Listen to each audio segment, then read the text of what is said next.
Fala galera, como é que vocês estão? Eu sou o Rafael do canal Chuta Direto e hoje eu queria abordar um tema, pegando o gancho do meu outro canal, a respeito da transferência do Danilo, que eu abordei o fato do Benfica ser um dos interessados e eu queria analisar isso porque, como eu falei no vídeo do outro canal, eu acho muito interessante a gente olhar a Liga Portuguesa como um trampolim.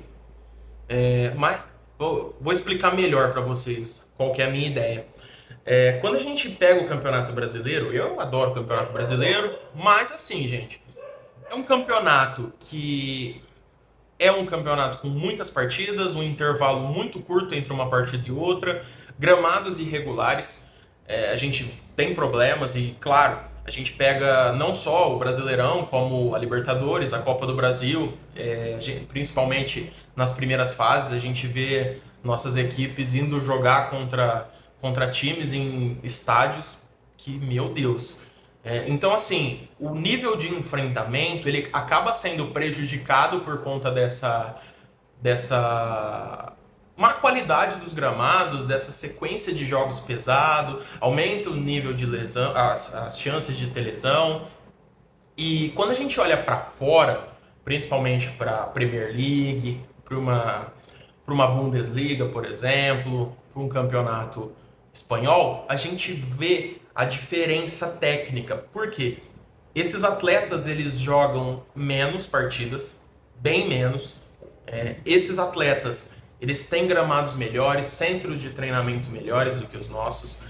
E isso faz com que o campeonato seja um campeonato mais pegado. A gente assiste uma partida de Premier League, é uma correria infernal.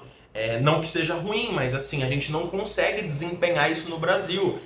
Lá o clima é mais ameno, é mais tranquilo, é um clima mais fresquinho. Aqui a gente tem jogo aqui no Brasil, eu já vi jogo aqui no Paulistão, 1h30, acho que 1 hora da tarde, totalmente sem condição dos atletas desempenhar bom futebol, tendo que o juiz parar para fazer parada técnica, para hidratação, enfim. E a gente não vê isso na Europa porque não precisa.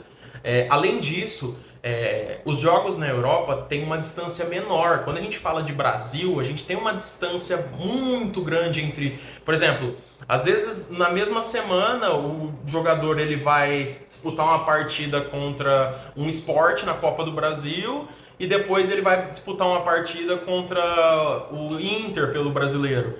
Então a logística prejudica o desempenho dos atletas. Mas vamos voltar para o tema central. A liga, por exemplo, a liga inglesa, a Premier League, ela é uma liga muito forte fisicamente. E não que as outras sejam fracas, mas ela se destaca, né, nesse quesito.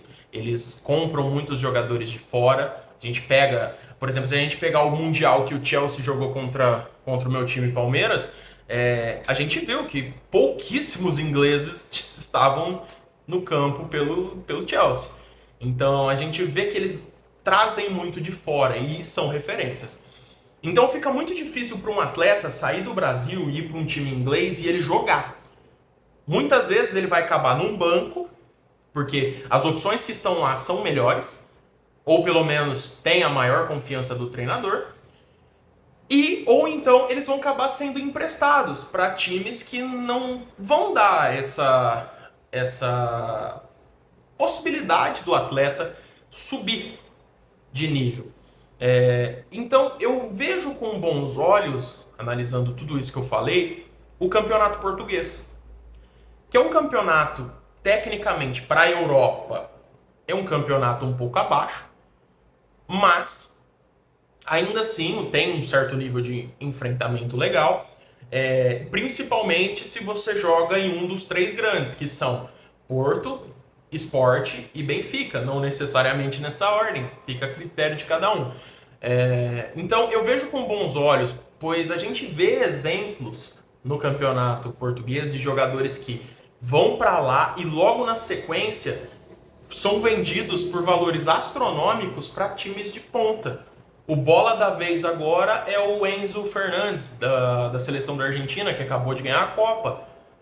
O Chelsea é um dos interessados, tem outros interessados, e assim, olha que interessante o tanto que um atleta evoluiu no Benfica. É um atleta que, se a gente olhar há 3, 4 anos atrás, ele estava aqui na América do Sul e não era tão valorizado. Então a gente vê que essa liga portuguesa ela consegue valorizar o atleta. Um outro exemplo disso é o Casemiro, que foi para o Real, mas você vê que ele é emprestado para o Porto, e lá no Porto ele se desenvolve, aí ele vem e vira o titular do Real, e o Casemiro, que tanto a gente gosta de ver, porque, na minha opinião, é o melhor volante do futebol brasileiro hoje. Né? Dos brasileiros que a gente tem, eu não vejo ninguém jogando mais bola que ele. Talvez próximo, mas eu acho que é o melhor. E a gente vê exemplos também de jogadores que saem do Brasil, vão para times de ponta, não se desenvolvem e são emprestados para outras ligas e não se dão bem, que é o caso do Renier do Flamengo, por exemplo, que ele sai do Flamengo hypadíssimo. Cara, jovem, promessa, vai voar. Eu acreditava que ele ia voar. E aí ele vai para o Real Madrid, não se firma, acaba sendo emprestado para o Borussia, não se firma, e agora está aí. Um atleta que não se firmou na Europa. Talvez ele seja emprestado de novo, talvez ele retorne ao Brasil, mas ele não se desenvolveu da maneira que a gente gostaria de ver.